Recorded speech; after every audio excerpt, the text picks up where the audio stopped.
Cuy, gue baru aja selesai nonton Lee Cronin's The Mummy. Banyak banget yang harus gue olah. Ntar gue nyampe rumah, gue mau langsung mau ngomongin film ini.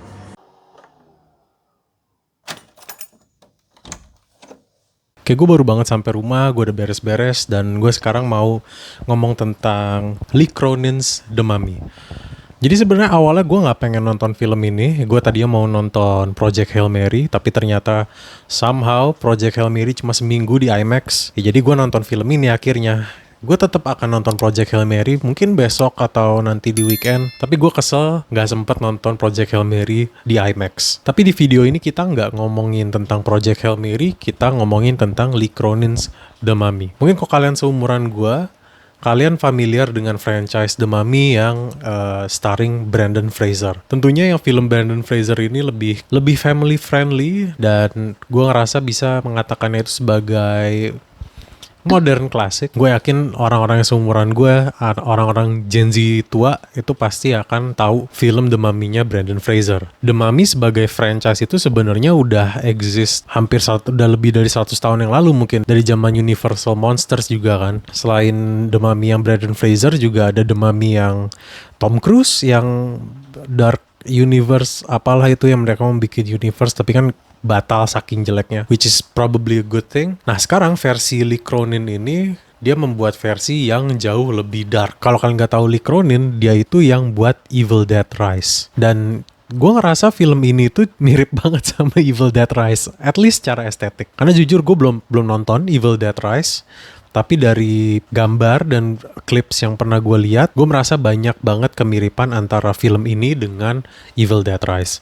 Nah, ceritanya itu jadi tentang keluarga Amerika yang lagi kerja di Kairo, Mesir. Suatu saat anak putrinya hilang. Lalu 8 tahun kemudian, somehow anak putrinya itu ditemuin. Tentunya ada sesuatu yang aneh ketika putrinya ditemukan. Nah, jadi karakter utamanya itu diperankan oleh Jack Reynor.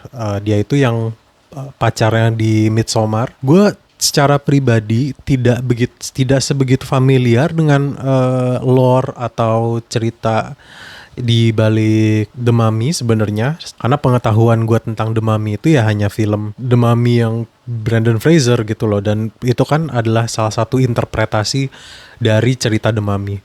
Sedangkan untuk cerita The Mummy yang Lee Cronin ini, dia sepemahaman gue adalah dia membuat versi dia sendiri, reimajinasi dia sendiri. Untuk kalian yang memang horror heads, kalau kalian suka film horror, gue merasa film ini cocok buat kalian. Apakah film ini perfect?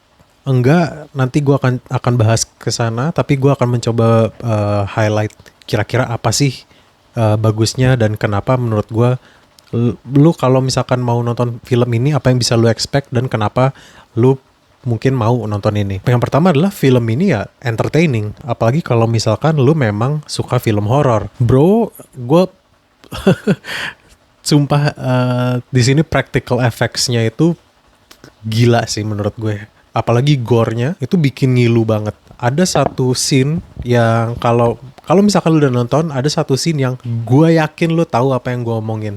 Itu yang bener-bener bikin gue ngejelit. Gue bener-bener ngerasa merinding coy. Gue saking cringe-nya gitu loh. Bener-bener ngilu anjir. Gue ngeliatnya, fuck. Dan gue ngerasa kenapa ini sangat efektif, karena practical effects-nya itu bener-bener real. Jadi kayak segala impact, segala injury, segala kayak darah, itu bener-bener kerasa gitu. Dan kalau gue secara personal juga gue suka konsep maminya. Jadi konsep mami itu sendiri yang di dalam film, tanpa spoiler terlalu banyak, intinya maminya itu kan punya supernatural powers. Itu yang akan menghantui keluarga karakter utamanya ini. Dan gue merasa estetik filmnya itu sendiri, feel dari filmnya itu sendiri, gue cukup suka. Poin plus juga bagi gue, gak tahu ini poin plus bagi kalian apa enggak, tapi bagi gue poin plusnya itu adalah film ini itu brutal.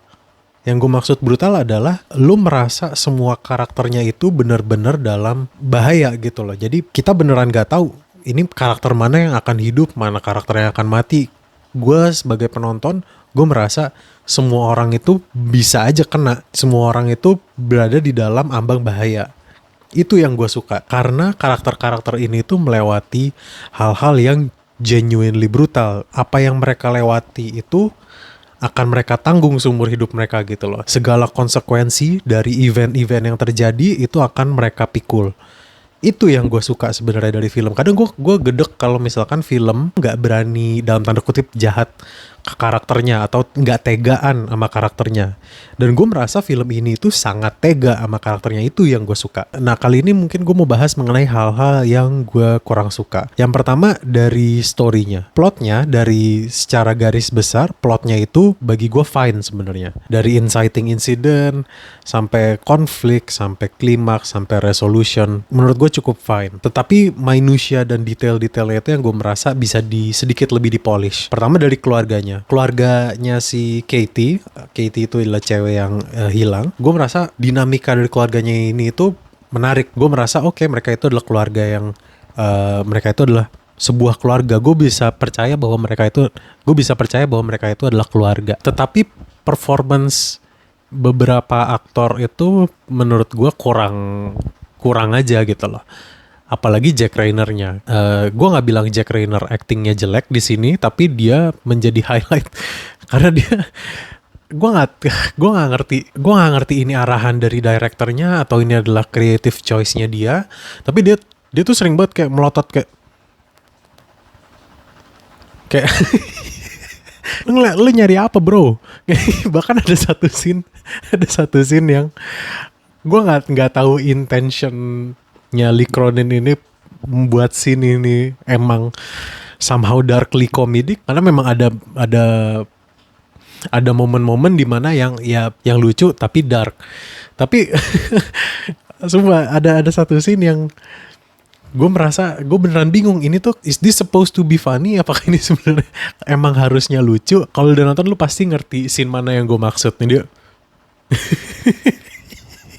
Tapi yang jadi Katie, Natalie Grace, shout out, amazing performance menurut gue. Lalu untuk cerita itu sendiri gue merasa agak terlalu lama filmnya, karena filmnya itu runtime-nya sekitar 2 jam, lebih dari 2 jam bahkan, kayak kalau nggak salah kayak 2 jam 20 menit. Gue rasa bisa dikondens. Gue merasa kalau misalkan jadi sejam 50, mungkin ya potonglah 10-15 menit. Gue merasa itu bisa membuat pacingnya lebih baik. Satu hal yang gue komplain lagi adalah karena ceritanya itu berawal di Mesir, ketika Katie kan hilangnya di Mesir. Tapi 8 tahun kemudian keluarganya itu kan tinggal di Albuquerque, New Mexico. Jadinya plotnya itu agak kebagi dua, jadi di Mesir dan di US. Ini personal opinion gue nggak tahu ini akan jadi solusi yang baik apa enggak. Gue sebenarnya lebih berharap ceritanya itu full di Mesir. Nggak apa-apa deh pakai keluarga Amerika. Tapi gue merasa kalau setting ceritanya masih tetap di lingkup Mesir, di Kaironya aja, itu gue merasa bisa lebih efektif ceritanya. Karena jauh gitu loh dari Mesir dan ini.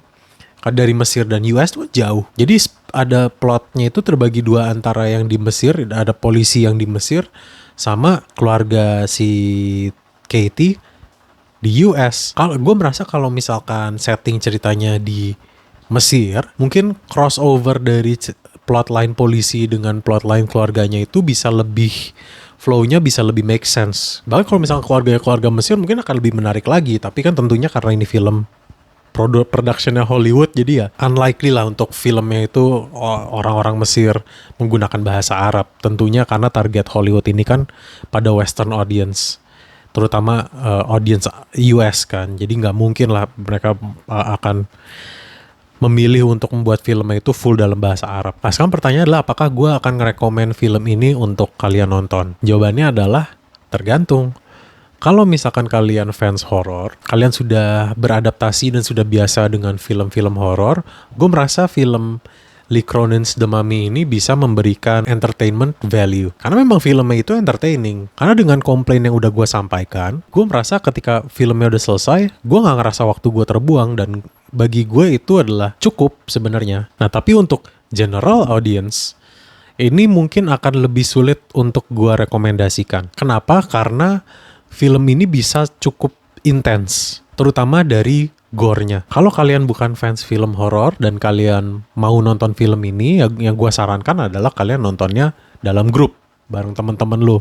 Karena gue merasa ini itu adalah film yang cocok banget buat nonton rame-rame bareng teman-teman lo. Tapi ya kurang lebih itu in general menurut gue tentang Lee Cronen's The Mummy. It's okay, gue merasa banyak aspek yang bisa ditingkatkan sebenarnya. At the end of the day, gue merasa waktu gue well spent, gue nggak ngerasa waktu gue terbuang. Dan jujur nonton di IMAX cukup seru gitu loh. Tapi gue tetap kesel sih nggak kebagian nonton Project Hail Mary di IMAX. Anyway, itu aja dari gue. Terima kasih udah nonton. Sekarang udah jam 12 malam. Udah waktunya gue tidur. Thank you so much for watching. Sampai jumpa di video berikutnya.